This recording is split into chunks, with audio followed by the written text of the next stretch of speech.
वर्ष की तरुण अवस्था में उधम सिंह ने 13 अप्रैल 1919 को बैसाखी के पर्व पर जलियांवाला बाग अमृतसर में हुए नरसंहार को अपनी आंखों से देखा।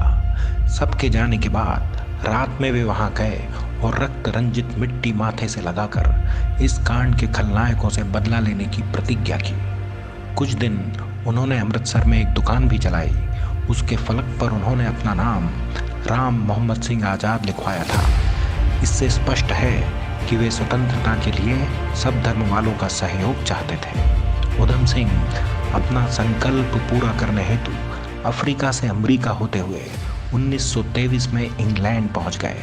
वहां क्रांतिकारियों से उनका संपर्क हुआ। 1928 में वे भगत सिंह के कहने पर वापस भारत आ गए, पर लाहौर में उन्हें शस्त्र अधिनियम के उल्लंघन के आरोप में 4 साल की सजा दी गई। जेल से छूटकर वे फिर इंग्लैंड चले गए।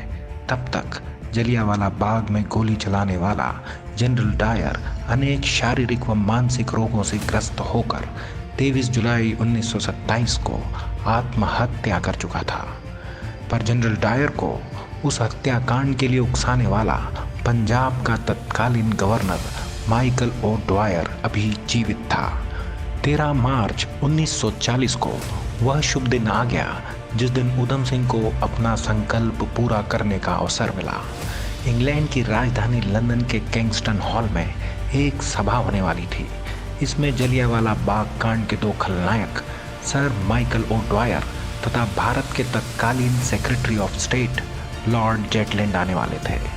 उधम सिंह चुपचाप मंच से कुछ दूरी पर जाकर बैठ गए और उचित समय की प्रतीक्षा करने लगे।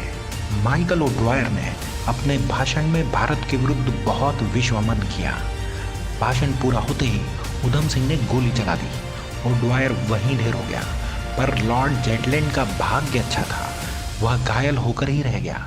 सभा में भगदड़ मच गई। उधम सिंह चाहते तो भाग सकते थे, पर वे सीना तान कर वहीं खड़े रहे और स्वयं को गिरफ्तार करा दिया।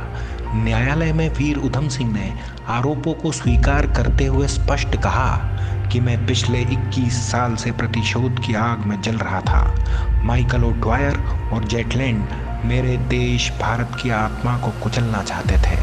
इसका विरोध करना मेरा कर्तव्य था। इससे बढ़कर मेरा सौभाग्य और क्या होगा कि मैं अपनी मातृभूमि के लिए मर रहा हूँ। उधम सिंह को 31 जुलाई 1940 को पेंटनविला जेल में फांसी दे दी गई। पर मरते समय उन्होंने मुस्कुराते हुए कहा, 10 साल पहले मेरा प्यारा दोस्त भगत सिंह मुझे अकेला छोड़कर फांसी पर चढ़ गया था। अब मैं उससे वहां जाकर मिलूंगा, वह मेरी प्रतीक्षा कर रहा होगा।